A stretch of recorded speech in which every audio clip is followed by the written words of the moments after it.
Você não pode me desafiar! Você não empurrou apenas a minha filha, André. Você acabou de derrubar a última parede que protegia sua família. Você não entende nada!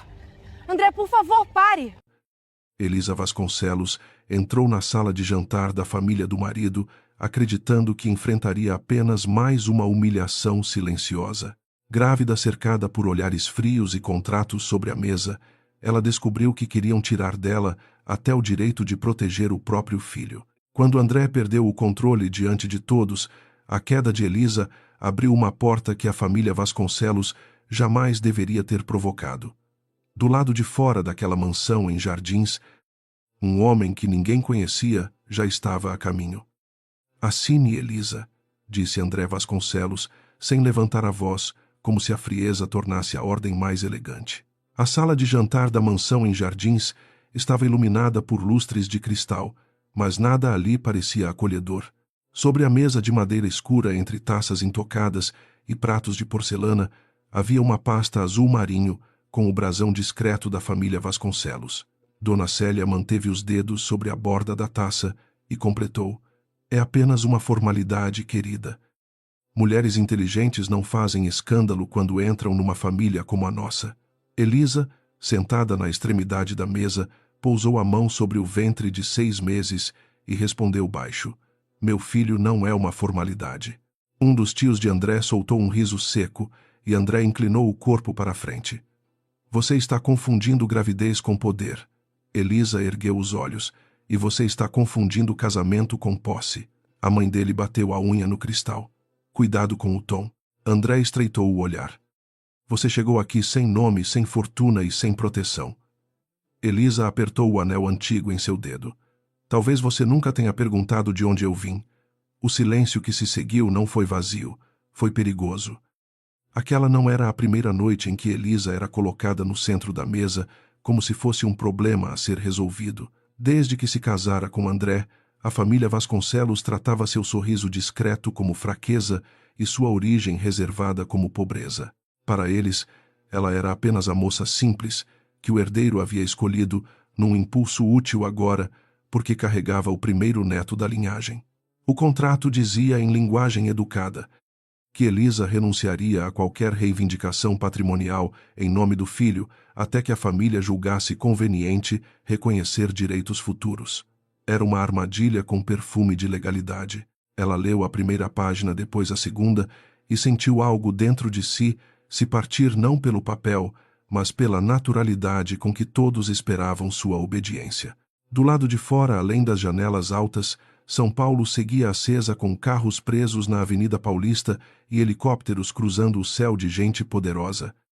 Dentro daquela sala, porém, o mundo havia encolhido até caber na distância entre sua mão e uma caneta de prata. Dona Célia se levantou com a delicadeza ensaiada de uma mulher acostumada a humilhar sem perder a postura. Seu vestido champanhe brilhava sob a luz e o colar de esmeraldas parecia uma coleira feita para lembrar aos outros quem mandava. "Você precisa entender uma coisa, Elisa. O sobrenome Vasconcelos não é abrigo gratuito. Ele exige disciplina, silêncio e gratidão." Elisa sentiu a criança se mover em seu ventre, um pequeno empurrão de vida contra um ambiente onde tudo cheirava a controle. André observava a esposa como se ela fosse uma negociação difícil, não a mulher que um dia jurara proteger. "Minha mãe está tentando evitar que você cometa um erro", ele disse. "Que erro?", Elisa perguntou com uma calma que irritou ainda mais a sala. "O erro de achar que pode usar essa gravidez para nos chantagear." Ela respirou fundo. Não chorou. Essa ausência de lágrimas incomodou mais do que qualquer grito. "André, eu nunca pedi dinheiro a vocês. Nunca pedi cargo, joia, apartamento, nada. Eu pedi respeito." Ele riu sem alegria. "Respeito se conquista." Elisa fechou a pasta. "Então hoje vocês perderam o meu." A frase atravessou a mesa como uma faca silenciosa. Um primo de André desviou o olhar.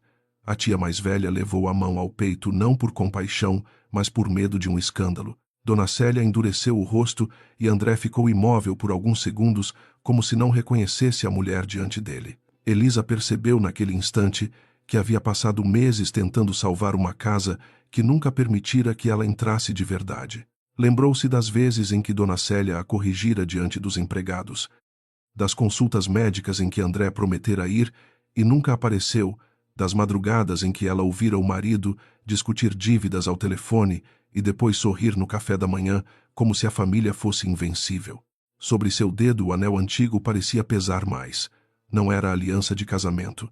Era uma peça de ouro fosco com uma pequena pedra escura herança que seu pai havia colocado em sua mão antes da cerimônia, dizendo apenas que certas portas só deveriam ser abertas quando ela escolhesse voltar. Elisa, pegue a caneta, ordenou André. Sua voz já não era fria, era baixa demais, carregada de uma vergonha que ele não sabia nomear. Vergonha de ser desafiado diante da família. Vergonha de perceber que sua esposa não tremia como antes. Ela olhou para a caneta, depois para ele. Não. Foi uma palavra curta, mas fez Dona Célia perder a cor. André empurrou a cadeira para trás com força e o som arranhou o piso de mármore. Você não vai transformar minha casa num palco. Elisa também se levantou devagar, uma mão na mesa, outra protegendo o ventre. Sua casa. Eu dormi aqui, almocei, aqui, sorri para seus convidados aqui, mas nunca foi minha casa. Você fez questão de me lembrar disso todos os dias. Ele se aproximou. Não me desafie. Ela sentiu o cheiro do perfume caro dele, o mesmo que um dia associara à segurança. Agora cheirava a ameaça. Eu não estou te desafiando, André. Estou me escolhendo. Ninguém se moveu quando André segurou o braço dela. Não foi um gesto explosivo. Foi pior porque veio com a certeza de quem estava acostumado a ser obedecido. Elisa tentou se soltar sem fazer cena, mas ele apertou mais, e a sala inteira fingiu que aquilo ainda era apenas uma discussão de casal. Solta meu braço, ela disse. Você vai assinar. Não vou. Você não tem para onde ir. Elisa olhou para ele com uma tristeza tão limpa que quase pareceu piedade. Essa foi a mentira que eu mais tentei acreditar. O rosto de André se fechou. Num movimento brusco, ele a empurrou para longe da mesa. Elisa perdeu o equilíbrio. O corpo bateu na lateral de uma cadeira e ela caiu sobre o tapete grosso, protegendo o ventre antes mesmo de pensar em si. O impacto fez uma taça tombar e vinho escuro se espalhar como uma mancha viva sobre a toalha branca. Durante 2 segundos ninguém respirou. Depois Dona Célia sussurrou: Meu Deus, André. Mas não correu até Elisa. Elisa ficou no chão, sentindo o coração bater forte demais, uma dor surda no braço e um medo gelado atravessando o peito. Não havia sangue, não havia grito, mas havia algo irremediável naquela posição. Ela grávida no tapete da sala de jantar, cercada por uma família inteira que só agora entendia a gravidade do silêncio. André estendeu a mão tarde demais. Elisa levanta. Não foi assim. Ela recuou antes que ele a tocasse. O gesto pequeno o feriu mais do que um tapa. Não chega perto de mim. Sua voz saiu baixa, mas firme. A criança se moveu de novo e ela fechou os olhos por um instante, agradecendo por sentir vida onde todos haviam tentado plantar medo. Então, com esforço, Elisa puxou o celular do bolso interno do casaco leve que usava sobre o vestido. A tela estava trincada na borda por causa da queda. Ela desbloqueou com dedos trêmulos, abriu uma conversa salva apenas como pai e digitou poucas palavras. Pai, agora eu escolho voltar, enviou antes que André entendesse. Dona Célia viu o gesto e se aproximou finalmente, não para ajudar, mas para arrancar controle do ar. Para quem você está mandando mensagem, Elisa? Não seja infantil. Vamos resolver isso em família. A palavra família fez Elisa rir sem som. Família não cerca uma mulher grávida para tirar direitos do próprio filho. André passou a mão pelos cabelos pálidos, tentando recuperar a autoridade. Você está exagerando. Eu perdi a cabeça por 1 segundo. Elisa apoiou-se na cadeira e começou a levantar devagar, recusando a mão de todos. 1 segundo revela mais do que anos de discurso. Um dos tios murmurou que aquilo precisava ficar entre eles, que havia empregados na casa que o nome Vasconcelos não podia aparecer em fofoca de condomínio. Elisa percebeu então a verdade inteira. Não estavam preocupados com ela. Estavam preocupados com a porta, com os muros, com o que os seguranças poderiam ouvir. Com a possibilidade de que o mundo descobrisse que a elegância daquela família era verniz sobre rachaduras profundas. Ela ficou de pé, tonta, mas de pé. O celular de André vibrou sobre a mesa. Depois vibrou o de Dona Célia. Depois o do tio da prima do advogado particular da família que aguardava numa sala ao lado. Uma sequência de notificações que pareceu chuva contra vidro. André pegou o aparelho e empalideceu de um jeito diferente, não de culpa, mas de medo profissional. Por que o jurídico da empresa está me ligando agora? Dona Célia franziu a testa. Atenda. Antes que ele pudesse tocar na tela, as luzes dos carros apareceram pela janela principal. 3 veículos pretos pararam diante da mansão, alinhados demais para serem visita casual. O segurança da casa atravessou o corredor apressado, perdeu parte da pose e disse algo ao ouvido de Dona Célia. Ela endureceu. Octávio Ferraz repetiu como se o nome tivesse entrado na sala antes do homem. Elisa fechou os olhos. Não de alívio completo, de aceitação. André olhou para ela. Quem é Octávio Ferraz? Pela primeira vez naquela noite, Elisa não respondeu. Deixou que o silêncio fizesse o que ela havia feito por tempo demais carregasse a verdade. A porta dupla da sala se abriu sem violência, mas com uma autoridade que fez todos recuarem um passo. Octávio Ferraz entrou primeiro de terno escuro, cabelos grisalhos impecáveis, expressão serena demais para a cena que encontrou. Atrás dele vinham 4 advogados, 2 assessores e Miguel Arantes, um homem alto de olhar atento, carregando uma pasta de couro sem pressa. Miguel viu Elisa antes de ver qualquer outra pessoa. Seus olhos desceram para a mão dela sobre o ventre, depois para a marca vermelha em seu braço, e algo em sua postura mudou. André tentou falar primeiro porque homens como ele acreditavam que a primeira voz ainda podia salvar a narrativa. Senhor, houve um mal-entendido familiar. Octávio não olhou para ele de imediato. Caminhou até Elisa, parou a uma distância respeitosa e perguntou: Minha filha, você consegue ficar em pé? A sala inteira pareceu perder o chão. Dona Célia levou a mão ao colar. André abriu a boca, mas nenhum som saiu. Elisa assentiu com os olhos brilhando de lágrimas que ela ainda se recusava a derramar. Octávio então se virou para André. Não gritou, não apontou o dedo. A calma dele era mais assustadora do que qualquer ameaça. Você não empurrou apenas a minha filha, André. Você acabou de derrubar a última parede que protegia a sua família. André recuou meio passo. Sua filha Dona Célia tentou recompor a máscara. Senhor Ferraz, se soubéssemos. Octávio cortou com um olhar. A senhora sabia que ela era humana. Isso já bastava. Miguel avançou até Elisa e falou baixo, sem tocar nela sem permissão. Elisa, sou Miguel Arantes. Seu pai pediu que eu viesse com a equipe. Você autoriza que chamemos sua médica e registremos formalmente o que aconteceu aqui. Elisa olhou para André, para a pasta azul marinho sobre a mesa, para o vinho manchando a toalha, para todos os rostos que antes a julgavam pequena. Então respirou fundo e respondeu: Eu autorizo. E ninguém aqui toca no meu filho. André deu um passo desesperado. Elisa, pelo amor de Deus. Ela o encarou. Você deveria ter lembrado de Deus antes de levantar a mão contra a minha dignidade. Miguel abriu a pasta de couro e o som do fecho pareceu o início de uma sentença. Um dos advogados de Octávio entregou documentos ao advogado da família Vasconcelos, que havia surgido no corredor com a gravata torta e a expressão devastada de quem reconhecia nomes antes mesmo de ler as páginas. Octávio não falou de dinheiro. Não precisava.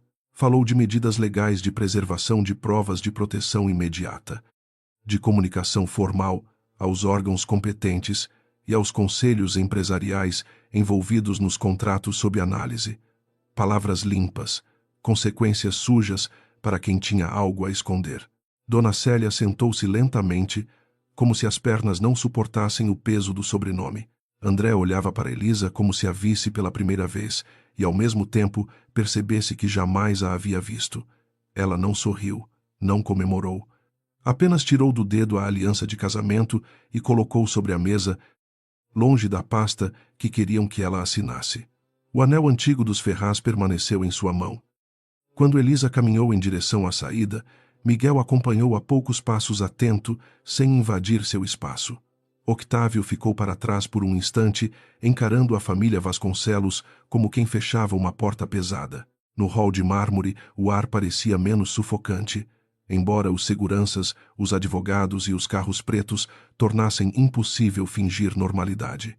André apareceu atrás dela, a voz quebrada pela primeira vez.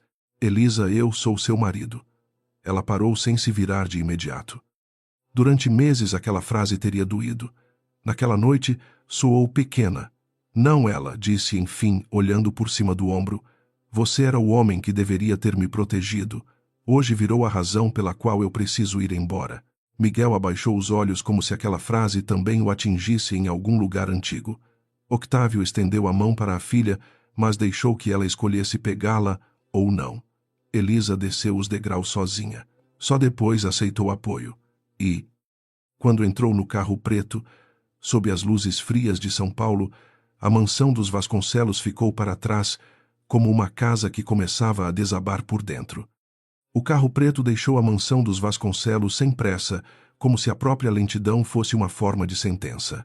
Elisa ficou no banco traseiro, uma mão sobre o ventre, a outra fechada em torno do anel antigo dos Ferraz.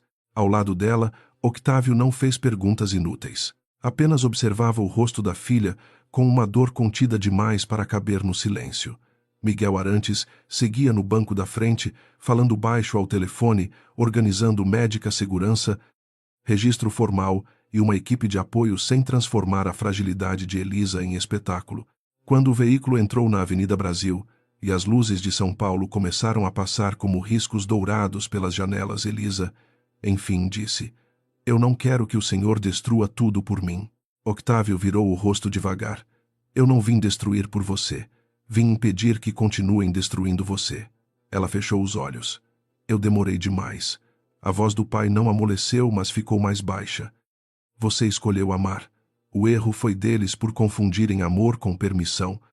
Miguel ouviu a frase pelo retrovisor, mas não se permitiu olhar por muito tempo.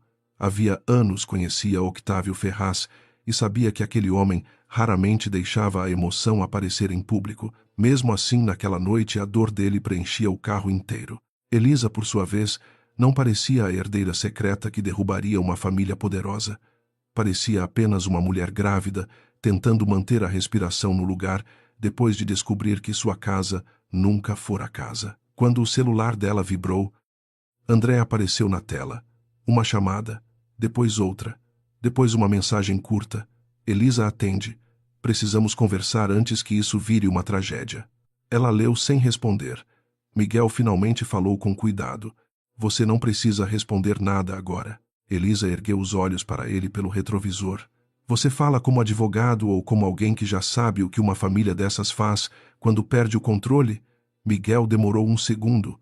Como os dois, Octávio percebeu a tensão, mas não interveio. Pela primeira vez naquela noite, a filha parecia fazer uma pergunta, não para ser salva, mas para entender o campo de batalha. No apartamento seguro de Octávio, perto de uma das regiões mais reservadas de São Paulo, tudo era vidro concreto, claro e silêncio caro. A cidade brilhava lá embaixo, indiferente à queda de uma mulher, e ao início da ruína de um sobrenome. Uma médica obstetra chegou antes mesmo que Elisa tirasse o casaco, acompanhada por uma enfermeira discreta. Miguel permaneceu do lado de fora da sala, junto à porta, enquanto Octávio caminhava de um lado para o outro, com um copo de água intocado na mão. Ela vai ficar bem? Perguntou o pai. E aquela foi a primeira frase em que sua voz rachou. A médica respondeu com firmeza tranquila que examinaria tudo com cuidado, que Elisa precisava descansar e que o bebê demonstrava sinais estáveis naquele momento. Elisa escutou e, finalmente, deixou uma lágrima escapar, não por André, nem pela família Vasconcelos, mas pelo alívio de sentir que a vida dentro dela ainda resistia. Quando a médica pediu autorização para documentar as marcas no braço, Elisa assentiu. Documente tudo, não para vingança, para que ninguém diga amanhã que eu inventei. Enquanto Elisa era atendida, Miguel recebeu os primeiros relatórios da equipe que havia ficado na mansão. O advogado particular dos Vasconcelos assinara o recebimento das notificações iniciais, mas Dona Célia se recusara a entregar as gravações internas da sala de jantar. Isso por si só já dizia muito. No celular de Miguel, mensagens chegavam de 3 frentes: a equipe societária, a equipe de família e os investigadores financeiros que Octávio mantinha havia meses em silêncio. Ele entrou no escritório do apartamento, onde Octávio o aguardava diante de uma mesa limpa demais. Eles vão tentar transformar Elisa em oportunista até amanhã cedo, disse Miguel. Octávio assentiu. Dona Célia sempre preferiu matar reputações antes que documentos chegassem à mesa. Miguel abriu a pasta de couro. O contrato que tentaram fazer Elisa assinar é frágil, mas revela intenção. E a agressão muda tudo. Octávio olhou para a porta fechada da sala onde a filha estava. Eu devia ter trazido Elisa de volta antes. Miguel não suavizou. Ela não teria vindo. O pai fechou os olhos por um instante. Eu sei. Esse é o castigo. Na mansão dos Vasconcelos, a elegância havia se transformado em pânico organizado. Dona Célia mandou trocar a toalha manchada de vinho, como se apagar uma mancha pudesse apagar a noite inteira. André caminhava pela sala, o rosto ainda branco, o celular colado à mão. Quem é Octávio Ferraz de verdade? Perguntou ele ao advogado da família. O homem demorou demais para responder. Um nome que a sua família deveria ter respeitado antes de provocar. Dona Célia virou-se com fúria. Não fale comigo como se estivéssemos acabados. O advogado respirou fundo. A senhora entende o que significa a Ferraz Capital revisar contratos ligados ao grupo Vasconcelos. O tio de André murmurou que aquilo era impossível, que os Ferraz nunca apareciam, nunca davam entrevistas, nunca se envolviam diretamente. Dona Célia apertou o colar de esmeraldas contra o pescoço. Ela era filha dele e nunca disse nada. André parou. Pela primeira vez a pergunta não parecia acusação contra Elisa. Parecia confissão de ignorância. O nome de Octávio Ferraz circulava no mundo financeiro brasileiro como uma porta sem maçaneta. Todos sabiam que existia, poucos entravam. Ele não aparecia. Em capas de revistas, não fazia discursos sobre poder, não sorria em festas beneficentes para comprar admiração. Seus investimentos surgiam como sombras em grandes reestruturações. Bancos privados, fundos de crédito, empresas que sobreviviam porque alguém invisível havia decidido que ainda valiam o risco. André sabia disso agora tarde demais. Enquanto ouvia seu advogado explicar que alguns dos empréstimos que sustentavam o grupo Vasconcelos haviam passado por fundos ligados a estruturas da Ferraz Capital. Dona Célia tentou recuperar o controle com o velho veneno. Então ela entrou nesta família nos espionando. André repetiu a ideia, mas a voz não veio tão segura. O advogado balançou a cabeça. Não. Pelo que vejo, ela entrou como esposa. Vocês é que tentaram transformá-la em assinatura. A frase caiu sobre a sala como um tapa limpo. De volta ao apartamento, Elisa saiu da avaliação médica com passos lentos, usando uma manta clara sobre os ombros. Octávio se levantou imediatamente, mas parou antes de tocá-la. Agora entendia que amor também podia sufocar quando vinha em forma de controle. Elisa percebeu o gesto interrompido e isso a feriu de outro jeito. Pode me abraçar, pai. Octávio atravessou a distância com uma rapidez quase dolorosa e a envolveu com cuidado. Como se ela ainda fosse a menina que corria pelos corredores da antiga casa dos Ferraz em Santos, antes de aprender que sobrenomes podiam atrair predadores. Eu sinto muito, ele disse. Elisa apertou os olhos. O senhor sabia que eles tinham dívidas? Não era pergunta. Octávio não mentiu. Eu sabia que a família Vasconcelos estava fragilizada. Não sabia até onde iriam com você. Ela se afastou o suficiente para encará-lo, mas desconfiava de André. O silêncio dele respondeu antes da voz. Desconfiava do sistema que criou André. Elisa sentiu a raiva chegar quente misturada ao cansaço, e ainda assim me deixou casar. Octávio recebeu a acusação sem defesa. Eu deixei você escolher. Talvez eu tenha confundido respeito com covardia. Miguel entrou apenas quando Elisa autorizou. Trazia documentos, mas não os colocou diante dela de imediato. Antes de qualquer medida, você precisa decidir o que quer fazer hoje. Não o que seu pai quer, nem o que a Ferraz Capital pode fazer. O que você quer. Elisa olhou para aquela diferença com atenção. Desde o casamento, todos falavam ao redor dela como se seu corpo, seu filho e seu futuro fossem assuntos de família, empresa ou reputação. Miguel foi o primeiro naquela noite a colocar a decisão de volta em suas mãos. Eu quero sair daquele casamento, ela disse. A frase a assustou depois de dita, mas também abriu espaço em seu peito. Octávio fechou a mão devagar, como se segurasse a vontade de comemorar. Miguel apenas assentiu. Então começamos por proteção formal, separação de corpos, preservação de provas e comunicação direta apenas por advogados. Quanto ao bebê, vamos garantir que nenhuma decisão patrimonial seja tomada sem supervisão legal. Elisa respirou. E a família dele, Miguel, olhou para Octávio, depois voltou para ela.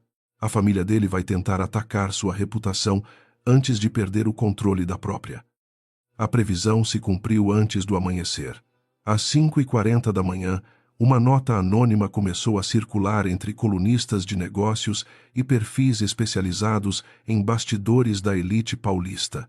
O texto insinuava que Elisa, esposa grávida de André Vasconcelos, teria abandonado a casa após uma discussão sobre dinheiro e ameaçado usar a gravidez para obter vantagens.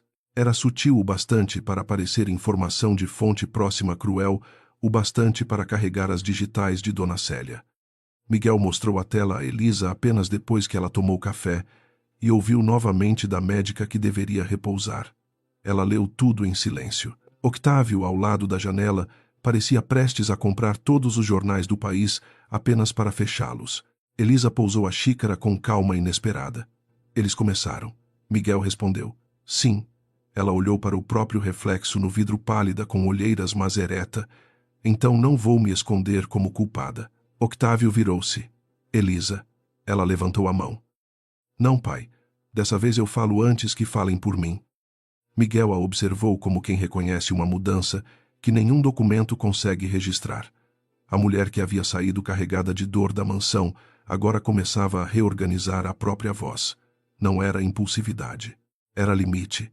Ele se aproximou da mesa e abriu um bloco limpo. Podemos preparar uma declaração curta, sem detalhes íntimos, sem exposição desnecessária, mas firme o suficiente para impedir que eles controlem a narrativa. Elisa assentiu. Quero que diga apenas que estou segura, acompanhada por minha equipe médica e jurídica, e que qualquer tentativa de manipular fatos envolvendo minha gravidez será tratada legalmente. Octávio ergueu uma sobrancelha quase orgulhoso. Minha filha voltou. Elisa olhou para ele com ternura cansada. Ainda não. Eu só parei de fugir. Miguel escreveu a frase, mas por dentro sentiu que ela havia dito algo maior. André podia ter empurrado Elisa diante da família. Dona Célia podia tentar empurrá-la diante da opinião pública. Mas, naquele apartamento acima de São Paulo, Elisa finalmente fincava os pés no próprio chão. Naquela mesma manhã, André apareceu no portão do prédio de Octávio sem avisar. Não conseguiu passar da recepção. O porteiro, orientado por uma equipe de segurança que não fazia perguntas, manteve a voz educada enquanto informava que a senhora Elisa não receberia visitas. André olhou para as câmeras, para os seguranças discretos, para a rua limpa, onde carros executivos paravam sem alarde. Pela primeira vez, ele sentiu o que Elisa sentira por meses. Estar do lado de fora de uma porta que alguém mais poderoso podia manter fechada. Ligou para ela outra vez. A chamada não completou. Mandou mensagem. Elisa, eu errei, mas você não pode destruir minha família. No andar alto, Elisa recebeu a frase enquanto Miguel revisava a declaração final. Ela mostrou o celular ao advogado. Ele ainda acha que a família dele é a vítima. Miguel respondeu com uma dureza tranquila. Homens como André só chamam de destruição o momento em que perdem o direito de destruir os outros. Elisa não sorriu, mas aquela frase ficou nela como uma proteção nova. Quando a declaração foi enviada, o efeito foi imediato. Não revelava o nome. Ferraz, em tom de ameaça, não detalhava a violência, não transformava a dor de Elisa em espetáculo. Apenas informava que ela estava sob acompanhamento médico e jurídico, que medidas formais seriam tomadas e que qualquer tentativa de distorcer os fatos seria enfrentada nos limites da lei. A assinatura, porém, mudou tudo. Elisa Ferraz Vasconcelos, representada por Miguel Arantes e equipe jurídica da Ferraz Capital. Em menos de 20 minutos, os mesmos colunistas que haviam recebido a nota anônima começaram a apagar frases, revisar títulos, buscar confirmação. No grupo interno da família Vasconcelos, o silêncio virou pânico. Dona Célia leu o nome Ferraz repetidas vezes como se pudesse arrancá-lo da tela com os olhos. André sentou-se sozinho no escritório da mansão, cercado por retratos de antepassados que pareciam julgá-lo. Ele percebeu tarde demais que não havia empurrado uma mulher sem defesa. Havia empurrado a única pessoa que ainda podia ter escolhido salvá-lo. No fim daquela tarde, Elisa pediu para ficar alguns minutos sozinha na varanda fechada do apartamento.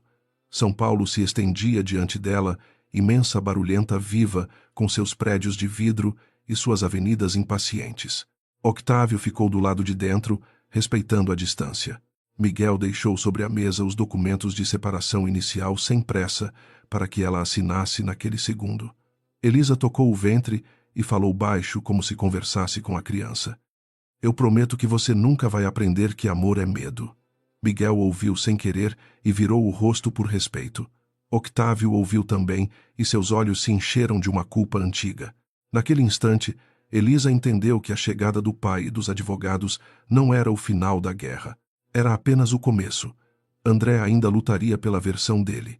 Dona Célia ainda tentaria salvar o sobrenome. E ela ainda precisaria enfrentar a dor de admitir que amara um homem capaz de confundir força com crueldade. Mas havia uma diferença. Agora, quando a noite caísse sobre São Paulo, Elisa não estaria mais ajoelhada no tapete de ninguém. A manhã seguinte não trouxe paz, apenas uma forma mais elegante de guerra. Elisa acordou no quarto branco do apartamento de Octávio, com a sensação de que havia dormido dentro de um vidro fino demais, desses que parecem seguros até a primeira rachadura. A médica havia recomendado repouso, mas o corpo dela não sabia descansar enquanto o celular vibrava com notícias, mensagens bloqueadas e manchetes reescritas a cada hora. A nota assinada por sua equipe jurídica impedira a família Vasconcelos de dominar completamente a narrativa, mas não apagou o veneno já espalhado. Em grupos fechados da elite paulista, ela agora era chamada de esposa ingrata, grávida ambiciosa, mulher que escondera o próprio sobrenome para armar uma armadilha. Elisa leu uma dessas frases por engano e sentiu o estômago virar. Miguel, sentado à mesa da sala com uma pilha de documentos, percebeu a mudança no rosto dela. Não leia sozinha, disse ele sem dureza. Elisa apertou o celular. Eles estão falando do meu filho.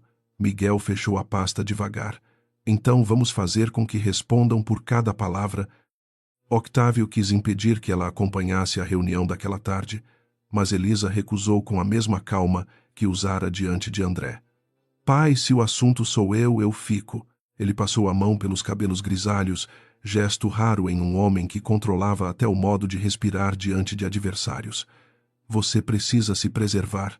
Ela sustentou o olhar dele. Foi exatamente essa frase que me manteve calada tempo demais. O golpe atingiu Octávio com precisão.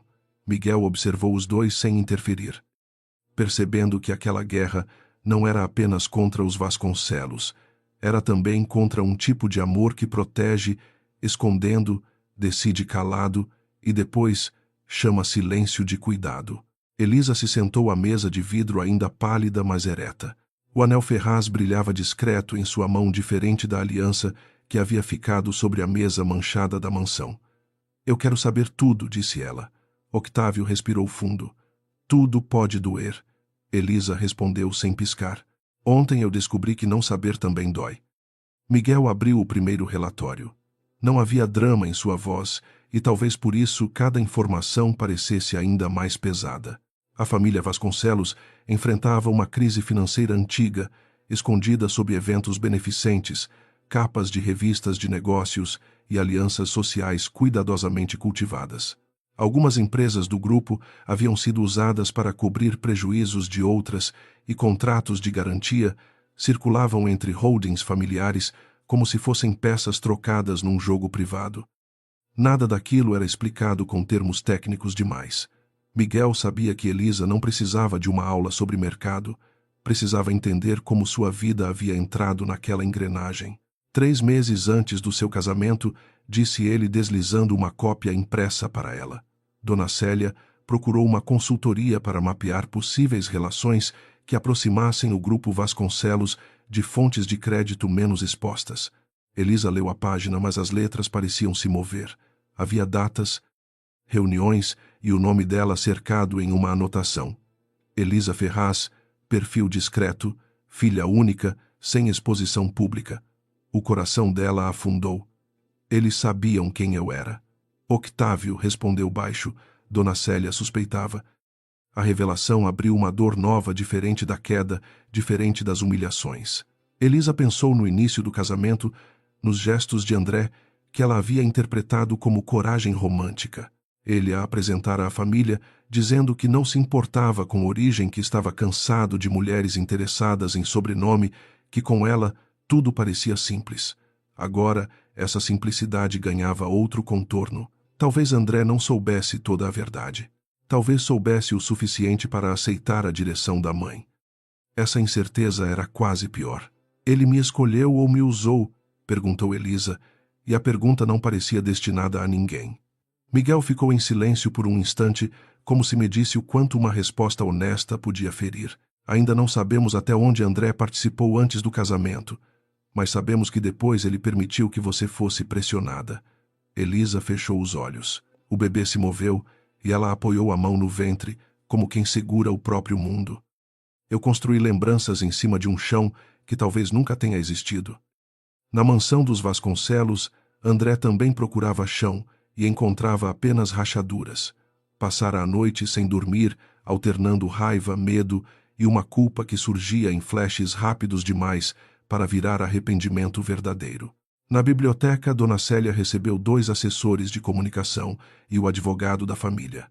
O plano dela era simples e cruel: transformar Elisa em uma mulher manipuladora que havia se infiltrado na família, escondendo a filiação.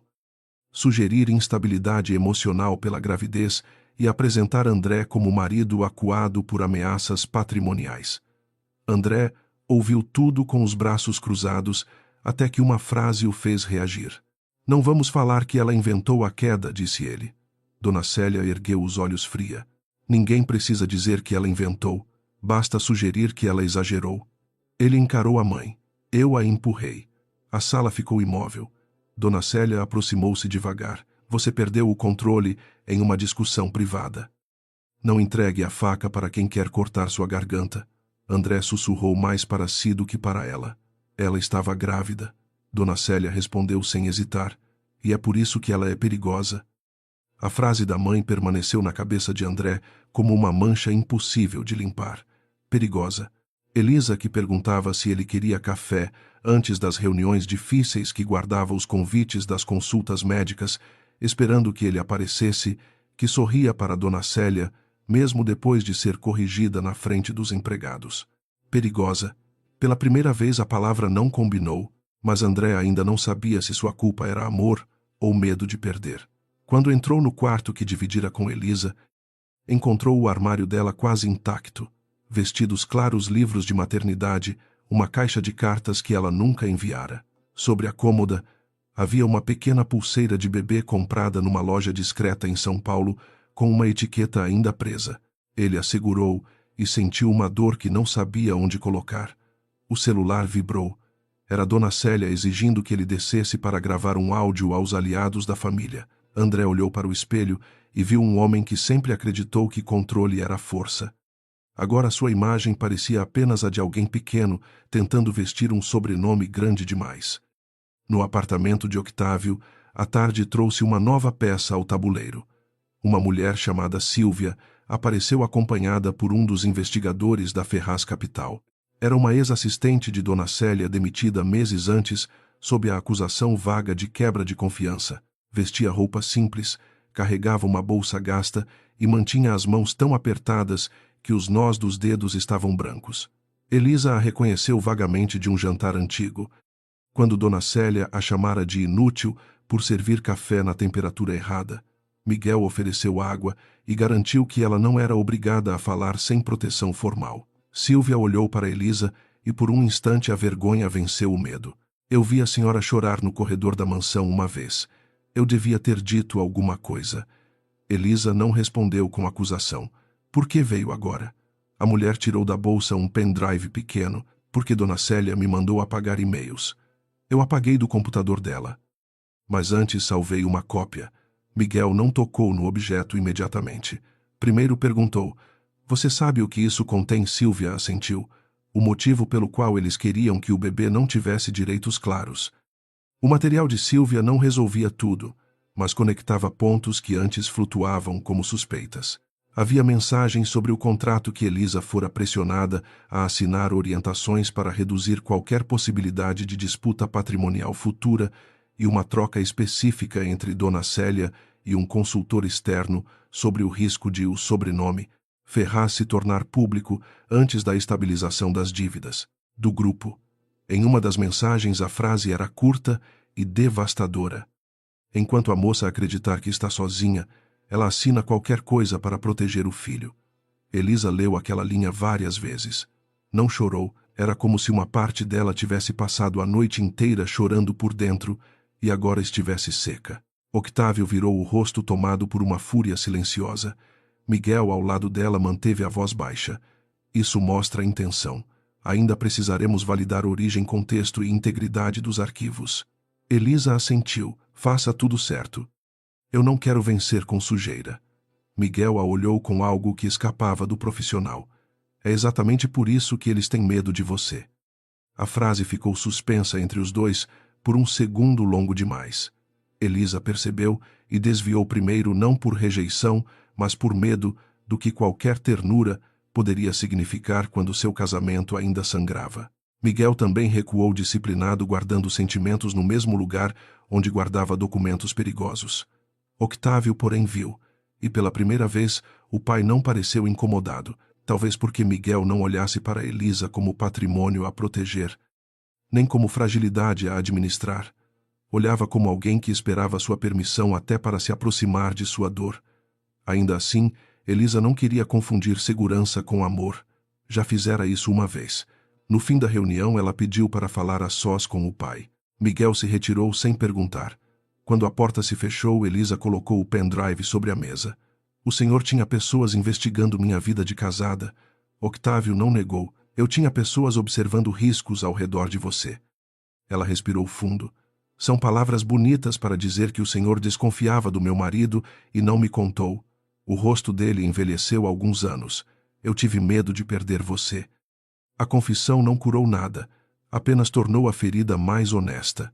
Elisa se levantou e caminhou até a janela, vendo São Paulo mudar de cor com o fim da tarde. Pai, quando a mãe morreu, o senhor prometeu que nunca decidiria minha vida por mim.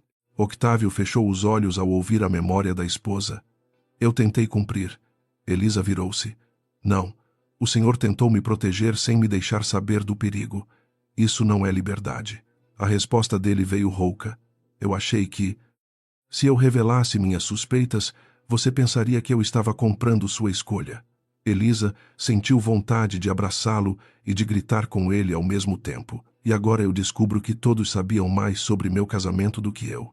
Octávio baixou a cabeça. O homem que fazia banqueiros ficarem em silêncio diante dele não conseguiu sustentar o olhar da filha.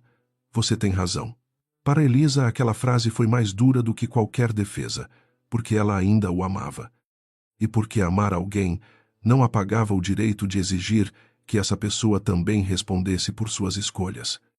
Naquela noite, André conseguiu enviar um áudio que ultrapassou os bloqueios por meio de um número desconhecido. Elisa ouviu apenas porque Miguel estava ao lado e porque ela decidiu que não fugiria da voz dele. Elisa, eu não sabia de tudo. Minha mãe fez coisas sem me contar. Eu errei, eu admito, mas você sabe que nosso casamento não foi uma mentira inteira. Não deixa seu pai acabar com a minha família. Pensa no nosso filho. A última frase fez algo dentro dela endurecer. Nosso filho. O mesmo filho cujos direitos ele tentara reduzir a uma assinatura. Elisa não respondeu com áudio. Pediu a Miguel que registrasse a mensagem e acrescentasse aos documentos. Depois, contra o conselho silencioso de todos, escreveu uma única resposta. André, o nosso filho, será protegido justamente porque eu parei de acreditar nas suas promessas. Ela enviou e desligou o aparelho. Miguel observou seu rosto. Isso pode provocá-lo. Elisa apoiou as duas mãos na mesa, cansada, mas inteira. Tudo provoca homens que acham que obediência é paz. O capítulo daquela guerra se fechou tarde, quando as luzes da Faria Lima ainda brilhavam em muitos escritórios, e os cafés caros serviam gente que chamava ruína de reestruturação. Miguel voltou à sede da Ferraz Capital para validar os arquivos de Sílvia, enquanto Octávio permaneceu no apartamento, com a filha respeitando finalmente o silêncio dela. Elisa ficou acordada até depois da meia-noite, sentada junto à janela, pensando em André, em Dona Célia, no pai. No filho e na mulher, que ela fora antes de aceitar migalhas de respeito em troca de uma família aparente. O mais doloroso não era descobrir que a família Vasconcelos queria usá-la, era admitir que uma parte dela havia visto os sinais e escolhido chamá-los de dificuldades normais do casamento. Quando Miguel enviou uma mensagem curta dizendo que os primeiros dados pareciam autênticos, Elisa não sentiu vitória, sentiu responsabilidade. No dia seguinte, ela teria de decidir se estava pronta para transformar sua dor em prova pública. E pela primeira vez desde a queda, teve medo não de perder André, mas de descobrir que a mulher que ainda o amava precisaria morrer para que a mãe de seu filho pudesse viver. Às 9 da manhã, a sala principal do Conselho Vasconcelos, no alto de um prédio espelhado da Faria Lima, parecia preparada para uma reunião comum de crise. Mas o ar denunciava outra coisa. Homens de terno escuro folheavam relatórios sem ler. Mulheres da diretoria trocavam olhares curtos e a cadeira de André na cabeceira parecia maior do que ele. Dona Célia estava sentada à direita do filho impecável, com o mesmo colar de esmeraldas da noite em que Elisa caíra no tapete. Aquela repetição não era distração, era desafio. Ela queria mostrar que continuava de pé, que a família Vasconcelos ainda tinha rosto, luxo e controle. André, porém, não sustentava a mesma máscara. Seus dedos batiam na mesa em intervalos irregulares, e cada vez que a porta se abria, ele erguia os olhos como um réu, esperando a sentença. Ela não vem, disse Dona Célia num sussurro firme. Mulheres grávidas pensam no escândalo antes de pensar em coragem. André não respondeu, pela primeira vez. Ele temia que a mãe não conhecesse Elisa tão bem quanto imaginava. A porta se abriu às 9h17. Primeiro entrou Miguel Arantes com uma pasta preta nas mãos e uma calma que irritou metade da sala. Depois vieram 2 advogados da Ferraz Capital, uma consultora de governança e Sílvia, a ex-assistente de Dona Célia, visivelmente nervosa, mas amparada por uma formalidade que a impedia de parecer frágil. Octávio Ferraz entrou em seguida sem pressa e o silêncio mudou de natureza. Já não era expectativa, era reconhecimento. Por último, Elisa atravessou a porta usando um vestido claro sem joias chamativas, uma das mãos pousada sobre o ventre e o anel antigo dos Ferraz brilhando como um ponto de verdade em meio ao verniz da sala. André se levantou imediatamente. Elisa. Ela não olhou para ele primeiro.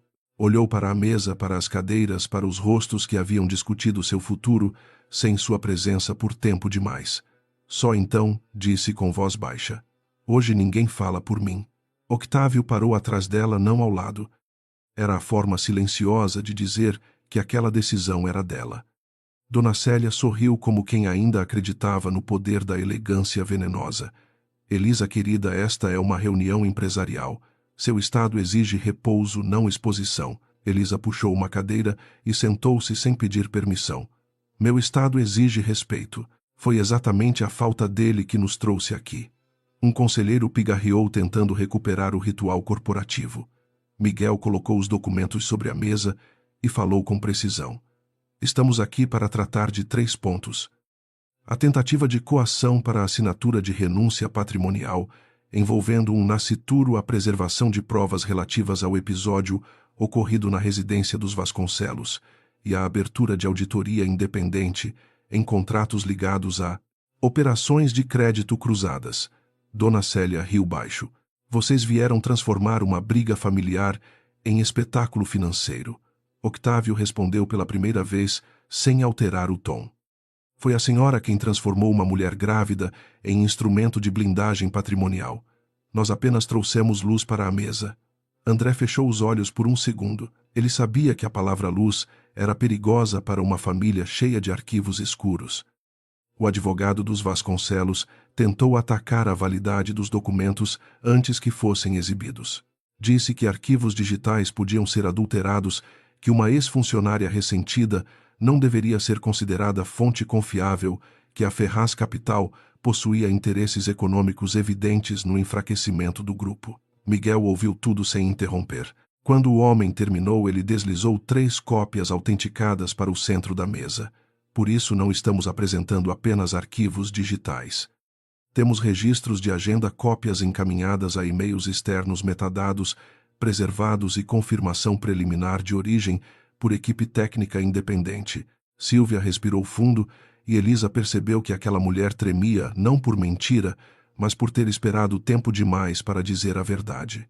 Dona Célia virou-se para ela com desprezo. Você sempre foi fraca. Silvia ergueu o rosto. Não. Eu só dependia do salário que a senhora usava para comprar meu silêncio.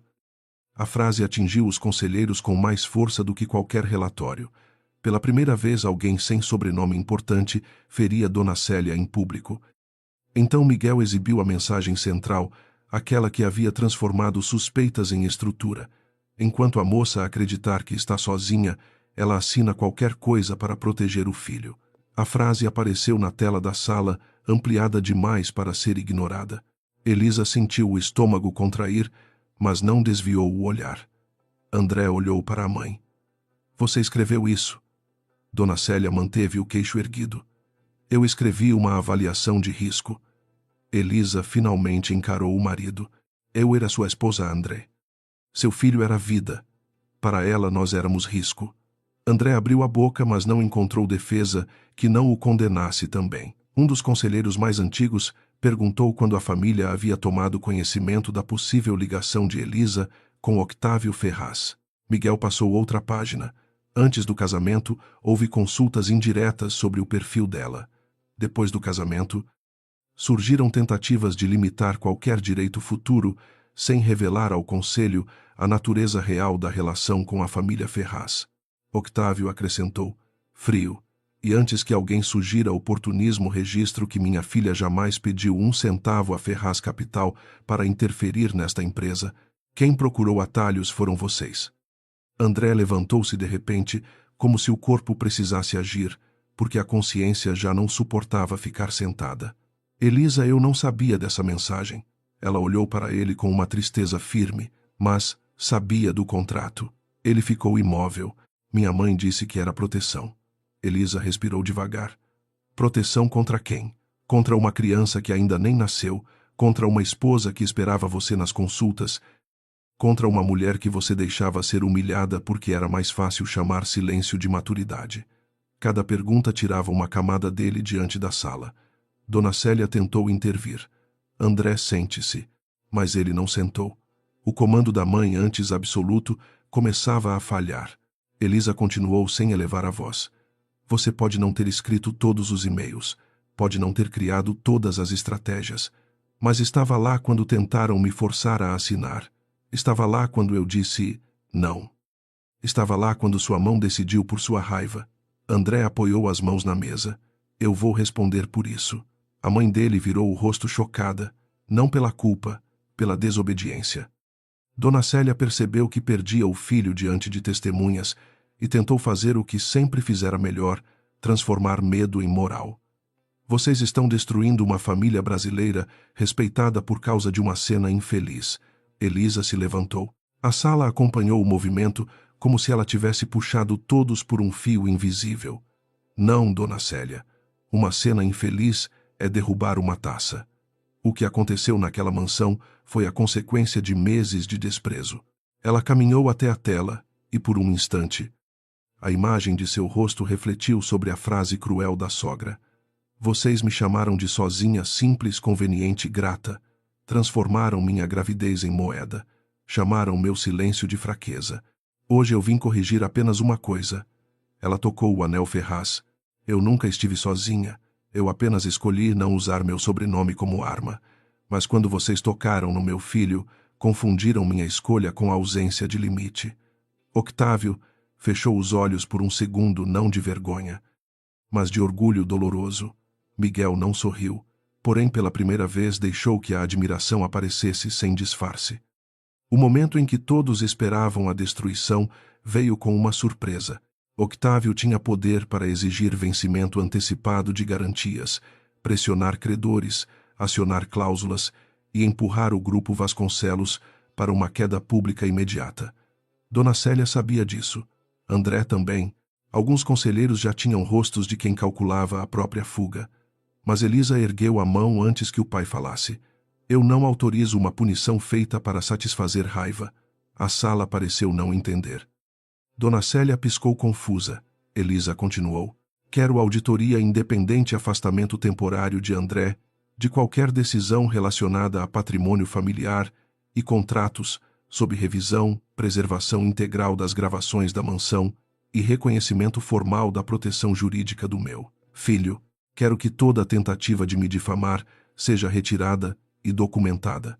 E quero minha separação conduzida sem chantagem. Miguel anotou cada ponto, embora já os conhecesse. Aquela era a força de Elisa. Não destruir por impulso, mas retirar dos inimigos o direito de continuar mentindo. Octávio aceitou com um leve inclinar de cabeça. André desabou na cadeira não por alívio, mas porque entendeu que ela não precisava esmagá-lo para vencê-lo. Foi então que o advogado dos Vasconcelos recebeu uma mensagem e empalideceu. Ele a mostrou discretamente a Dona Célia, mas Miguel percebeu o gesto. Algum problema. O homem não respondeu. Minutos depois, a notícia chegou por outra fonte. A gravação interna da sala de jantar que Dona Célia afirmara estar indisponível por falha técnica havia sido preservada automaticamente em um servidor terceirizado de segurança residencial. Sílvia, antes de ser demitida, mantivera acesso administrativo a notificações de backup e entregara a chave de identificação à equipe técnica. Dona Célia perdeu a compostura pela primeira vez. Essa mulher roubou informações privadas. Sílvia respondeu ainda trêmula. Não. Eu impedi que a senhora apagasse uma agressão. A palavra agressão percorreu a sala sem precisar de volume.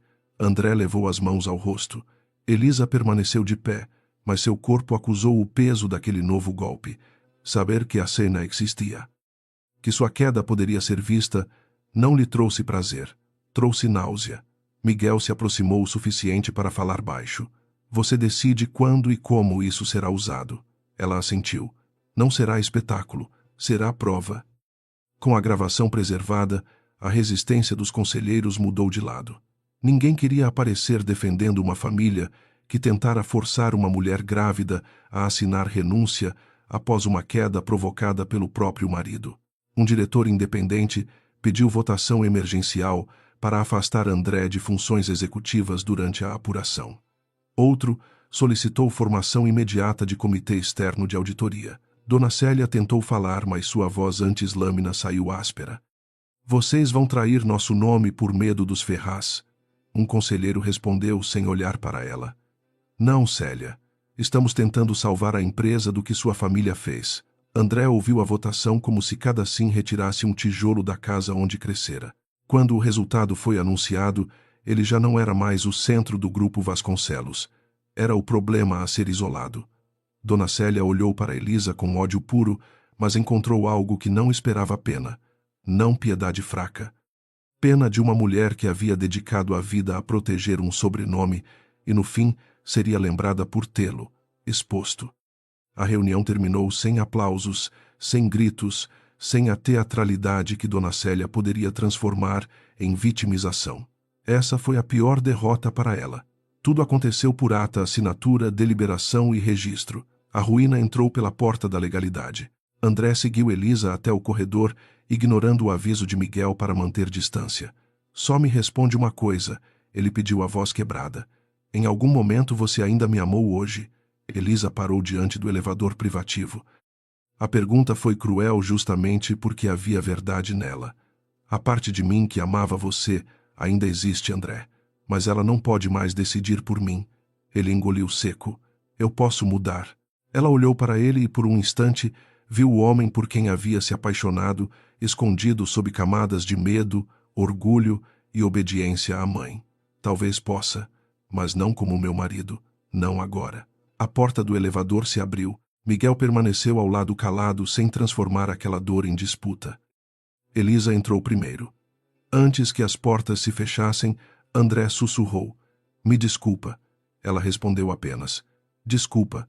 Sem consequência, É só mais uma forma de pedir que eu carregue sua culpa. No térreo, os jornalistas de negócios já se acumulavam atrás das divisórias informados por vazamentos que ninguém admitia. Flashes tentaram atravessar o vidro, mas a equipe de segurança manteve distância suficiente para que Elisa não se sentisse caçada. Octávio se aproximou dela e falou baixo. Você foi mais justa do que eles mereciam. Elisa olhou para a rua movimentada da Faria Lima, para os prédios onde tanta gente decidia destinos com planilhas limpas e intenções sujas. Eu não fiz por eles. Fiz por mim. Eu não quero que meu filho nasça de uma vingança. Miguel ouviu e guardou aquela frase como se fosse uma sentença mais poderosa do que qualquer contrato. Quando o carro chegou, Elisa não entrou imediatamente. Virou-se para o prédio e viu Dona Célia atrás de uma janela alta pequena, pela distância imóvel como uma rainha sem reino. André não apareceu. Talvez estivesse finalmente entendendo que cair diante de uma mulher que ele derrubara era diferente de se ajoelhar por amor. Elisa tocou o ventre e respirou. A batalha principal havia sido vencida, mas a cura ainda nem tinha começado. O afastamento de André Vasconcelos não derrubou a cidade, não parou os elevadores da Faria Lima, não fez os restaurantes de Jardins fecharem as portas. São Paulo continuou funcionando com sua pressa habitual, como se a queda de um herdeiro fosse apenas mais uma notícia entre contratos, trânsito e café amargo servido em copos pequenos. Para Elisa, porém, o mundo havia mudado de lugar. Ela passou os dias seguintes entre consultas médicas, reuniões jurídicas curtas e longos períodos de silêncio no apartamento do pai. A equipe de Miguel impediu que novas notas anônimas circulassem sem resposta, e a auditoria independente começou a recolher documentos que antes pareciam intocáveis. Dona Célia, que durante anos reinara em salões dourados e almoços de família, agora era chamada a explicar decisões que sempre acreditara acima de qualquer pergunta. André deixou a sala da presidência sem discurso público. Saiu por uma porta lateral do prédio cercado por assessores, com o rosto de quem ainda não compreendia que perder poder era diferente de perder Elisa. Elisa assistiu apenas a um trecho da notícia. Depois desligou a televisão. Eu não preciso ver ele cair para saber que eu levantei, disse. E Miguel, sentado do outro lado da mesa, guardou aquela frase em silêncio. Na mansão dos Vasconcelos a ruína chegou sem gritos, mas com caixas. Primeiro vieram os auditores, depois os advogados externos. Em seguida, conselheiros que antes beijavam a mão de Dona Célia passaram a tratá-la, com uma cortesia distante, o tipo de educação que anuncia a expulsão antes da assinatura. O colar de esmeraldas desapareceu de seu pescoço no terceiro dia, não por humildade, mas porque ela começou a sentir que cada pedra brilhante parecia acusá-la. André, isolado no antigo escritório do pai, tentou ligar para Elisa todos os dias, mas as chamadas não passavam. Mandou flores que foram devolvidas sem bilhete. Mandou uma carta que Miguel recebeu, registrou e só entregou depois que Elisa perguntou por ela. O envelope ficou sobre a mesa durante horas. Quando finalmente abriu, Elisa encontrou menos desculpas do que esperava e mais medo do que desejava. André escrevia que não sabia mais onde terminava sua vontade e onde começava a voz da mãe. Dizia que se lembrava da primeira vez em que Elisa riu no carro voltando de Santos e que agora aquela lembrança o humilhava mais do que qualquer afastamento. Elisa leu até o fim, não chorou. Dobrou a carta e disse: apenas ele começou a entender. Mas entender não desfaz. Octávio Ferraz ouviu essa frase da porta e sentiu que a filha havia ultrapassado um lugar onde ele próprio ainda tropeçava. Para ele, o impulso mais difícil de conter era o de encerrar tudo com a força de um homem acostumado a mover estruturas inteiras. Queria exigir tudo, vencer tudo, fazer cada pessoa que tocara Elisa sentir a mesma impotência que ele sentira ao vê-la, de pé pálida depois da queda. Mas Elisa não queria ser monumento da vingança do pai. Naquela noite, ela o chamou para conversar na varanda fechada, onde São Paulo brilhava como uma máquina inquieta. Pai, eu sei que o senhor quer me proteger, começou. Octávio respondeu. Quero recuperar os anos em que achei que distância era respeito. Elisa tocou a mão dele.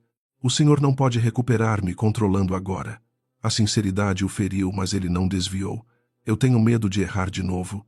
Ela sorriu sem alegria. Então R me ouvindo não decidindo por mim. Octávio segurou a mão da filha com cuidado. O homem que era temido por banqueiros, empresários e conselhos inteiros, finalmente fez a coisa mais difícil para alguém como ele. Ficou quieto e escutou.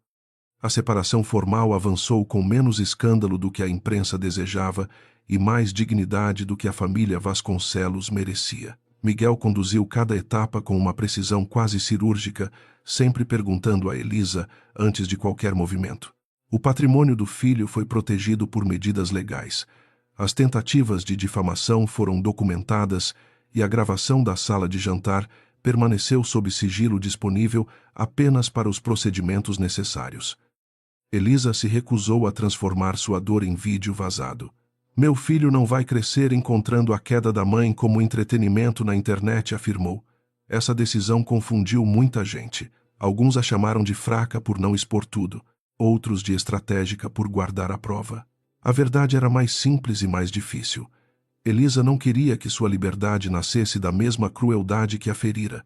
Miguel compreendeu antes de todos. Você está protegendo a si mesma também, disse ele. Depois de uma reunião curta no escritório da Ferraz Capital, Elisa olhou pela janela para a Avenida Paulista, onde pessoas atravessavam a faixa, sem imaginar quantas guerras invisíveis aconteciam atrás dos vidros altos. Estou tentando aprender a não me abandonar de novo. André pediu para vê-la, uma última vez antes da audiência de acordo preliminar.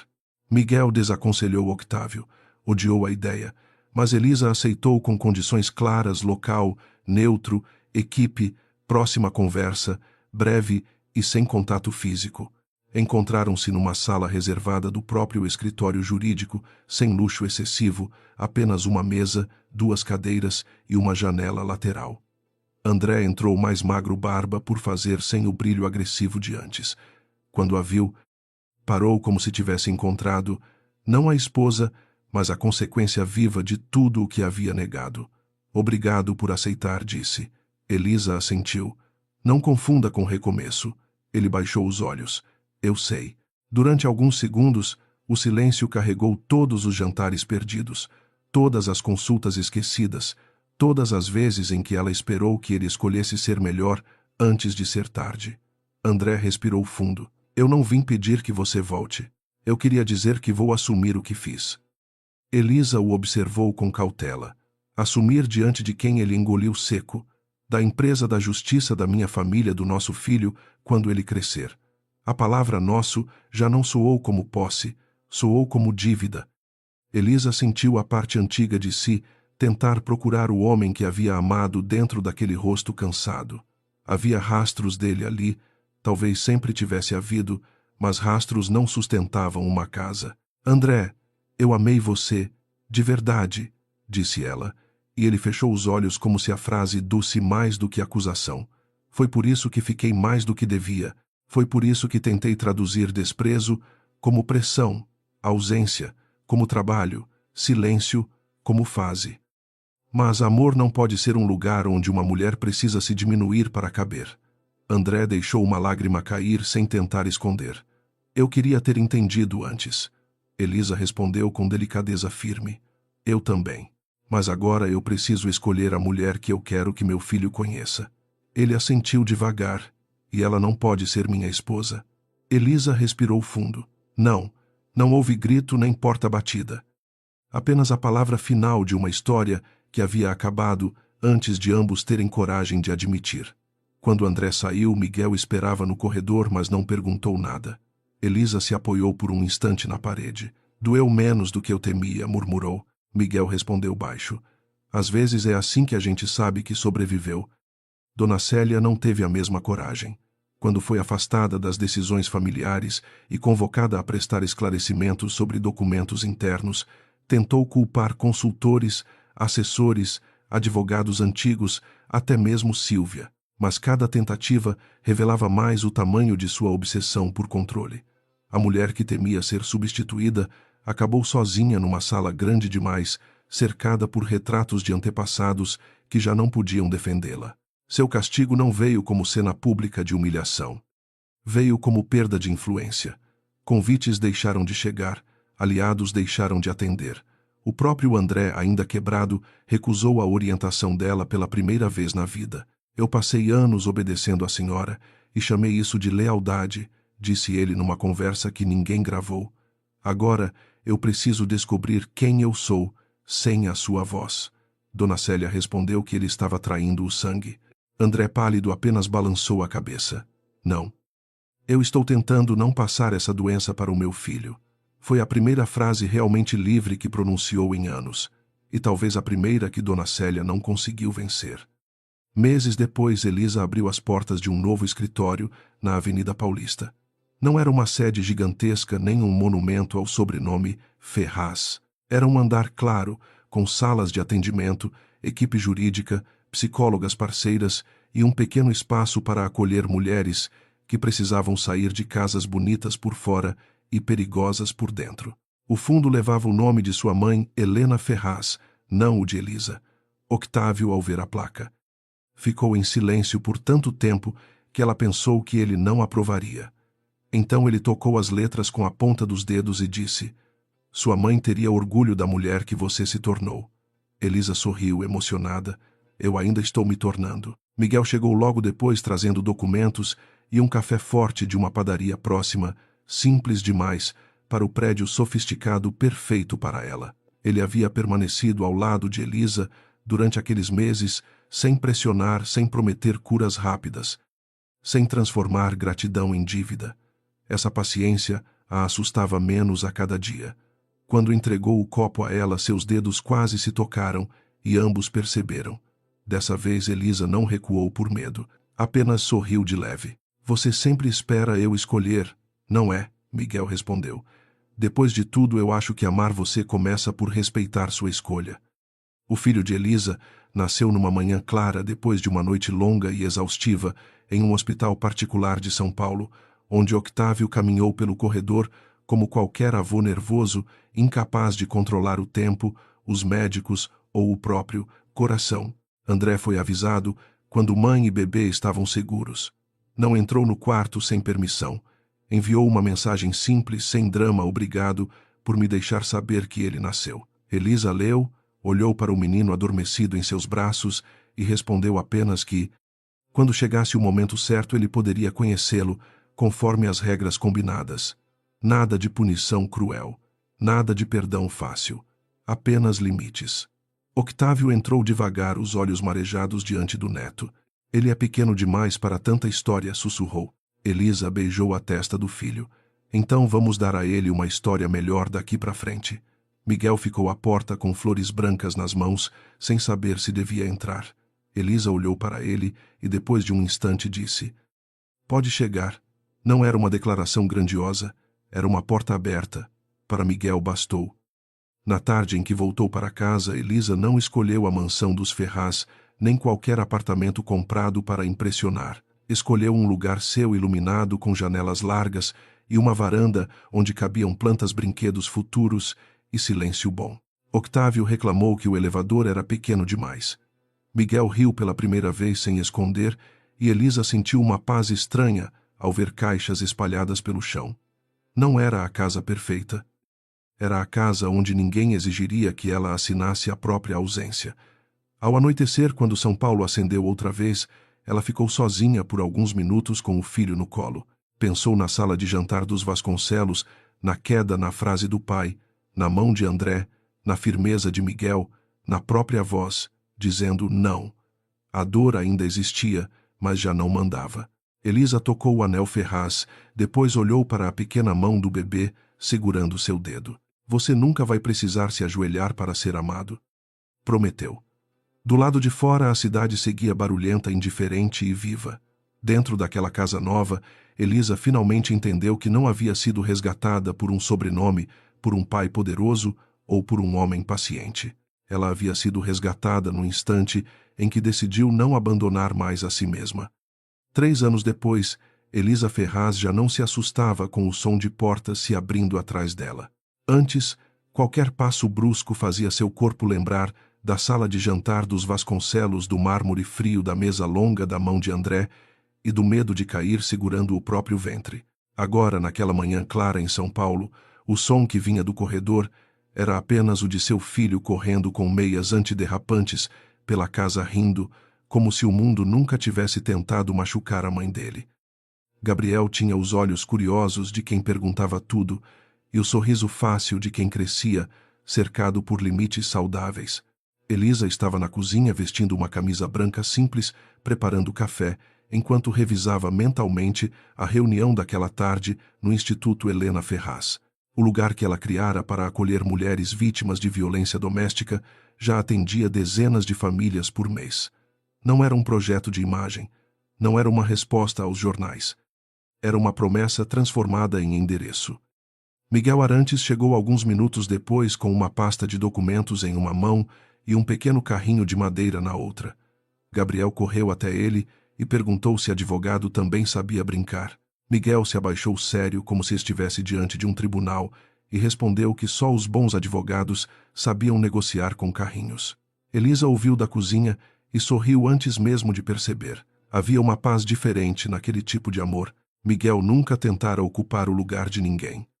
Nunca exigir pressa, nunca usar cuidado, como moeda nunca confundir a presença com posse. Ele apenas ficara. E em certos dias ficar com respeito era a maior declaração que alguém podia oferecer. André também existia naquela nova vida, mas em outro lugar. Depois de cumprir as exigências legais, afastar-se das decisões da antiga empresa e iniciar um longo processo de reconstrução pessoal, ele passou a ver Gabriel em encontros supervisionados no começo, depois em visitas combinadas. Nunca mais levantou a voz diante de Elisa. Nunca mais tentou chamá-la de esposa. A primeira vez que Gabriel o chamou de pai, André chorou em silêncio, não de felicidade pura, mas de consciência. Ele havia aprendido tarde que paternidade não era direito automático, era responsabilidade diária. Dona Célia vivia afastada dos salões onde antes reinava. Ainda carregava orgulho, mas já não tinha plateia suficiente para transformá-lo em poder. O sobrenome Vasconcelos continuava existindo, porém, sem a mesma aura intocável. Alguns diziam que Elisa destruíra aquela família. Ela sabia que não. Uma família não se destrói quando uma mulher fala a verdade. Ela apenas deixa de esconder as rachaduras. Naquela tarde, durante uma palestra no instituto, Elisa ficou diante de um pequeno grupo de mulheres. Algumas usavam roupas caras, outras vinham direto do trabalho, outras seguravam crianças no colo. Todas tinham em comum aquele olhar de quem ainda tentava entender se dor também podia ser começo. Elisa não contou detalhes da própria queda. Não precisava. Disse apenas: às vezes a violência começa muito antes do empurrão. Começa quando você passa a pedir desculpas por existir. Começa quando sua voz vira incômodo, quando sua dor vira exagero, quando sua dignidade depende do humor de outra pessoa. E termina quando você entende que sair não é fracassar. Sair pode ser a primeira prova de amor por si mesma. No fundo da sala, Octávio Ferraz ouviu a filha com os olhos marejados. Ele já não parecia o homem invencível que chegara com advogados a uma mansão em Jardins. Parecia apenas um pai envelhecido pelo que quase perdeu e transformado pelo que aprendeu. Quando Elisa desceu do palco, ele segurou sua mão e disse: hoje você protegeu mais gente do que eu conseguiria proteger com todo o meu dinheiro. Elisa respondeu: porque proteção sem escuta também pode virar prisão, pai. Octávio assentiu. Dessa vez ele entendeu. Mais tarde em casa, Gabriel adormeceu no sofá, segurando o carrinho de madeira. Miguel cobriu o menino com uma manta e olhou para Elisa. Você ficou bem hoje? Ela pensou antes de responder. Antigamente diria que sim para não preocupar ninguém. Agora dizia a verdade. Fiquei forte. Bem, eu ainda estou aprendendo. Miguel se aproximou devagar. Posso aprender com você? Elisa sorriu. Não era mais o sorriso de quem precisava agradar. Era o sorriso de uma mulher inteira. Do lado de fora, São Paulo brilhava com sua pressa de sempre. Mas dentro daquela casa, ninguém precisava gritar para ser ouvido. Ninguém precisava se ajoelhar para ser amado. E Elisa, olhando para o filho, para o pai, para Miguel e para si mesma, refletida no vidro da janela, entendeu que a verdadeira vitória não havia sido ver os Vasconcelos caírem. A verdadeira vitória era acordar todos os dias em uma vida onde ela podia ficar de pé sem pedir permissão. Esta história tem caráter educativo e de entretenimento. No lado do entretenimento, ela usa elementos fortes do drama familiar brasileiro. Romance moderno, elite empresarial, segredos de família, reviravolta emocional e justiça final. A narrativa foi construída para prender a atenção do público, com cenas intensas, diálogos marcantes, conflitos de poder e uma protagonista que passa de mulher silenciada a alguém capaz de decidir o próprio destino. No lado educativo, a história fala sobre violência doméstica, abuso emocional, manipulação familiar, controle financeiro e a importância de reconhecer limites dentro de um relacionamento. A queda de Elisa não representa apenas um ato físico, mas o ponto final de uma série de humilhações, chantagens e tentativas de apagar sua voz. A mensagem central é que nenhuma mulher deve ser tratada como propriedade, moeda de troca ou instrumento para proteger o nome de uma família. A história também mostra que pedir ajuda não é fraqueza. Elisa recebe apoio do pai de Miguel, da equipe jurídica e de profissionais de saúde, mas a decisão principal parte dela. Isso é importante porque a protagonista não é apenas salva por alguém poderoso. Ela escolhe sair, escolhe falar, escolhe proteger o filho e escolhe reconstruir a própria vida com dignidade. Outro ponto educativo é a diferença entre justiça e vingança. Octávio tinha poder para destruir a família Vasconcelos de forma imediata, mas Elisa escolhe o caminho da lei da verdade e da proteção. Isso reforça a ideia de que enfrentar o abuso não precisa significar tornar-se igual ao agressor. A verdadeira força da personagem está em não permitir que a dor transforme sua humanidade em crueldade. A história também traz uma reflexão sobre paternidade, arrependimento e consequência. André não é perdoado de forma fácil porque a narrativa não romantiza a violência. Ele pode se arrepender, pode tentar mudar, mas isso não apaga o que fez. O amor de Elisa por ele não é usado como desculpa para ela voltar a um ambiente perigoso. Essa escolha ensina que perdão, quando existe, não deve anular limites. Para o público, esta obra pode ser vista como um drama emocional sobre uma mulher grávida humilhada pela família do marido. Mas por trás da reviravolta, o tema principal é autoestima, proteção, coragem e liberdade. É uma história sobre entender que uma casa bonita pode esconder dor, que um sobrenome poderoso não vale mais do que a dignidade de uma pessoa e que nenhuma relação merece ser mantida quando exige que alguém se abandone para continuar sendo amado.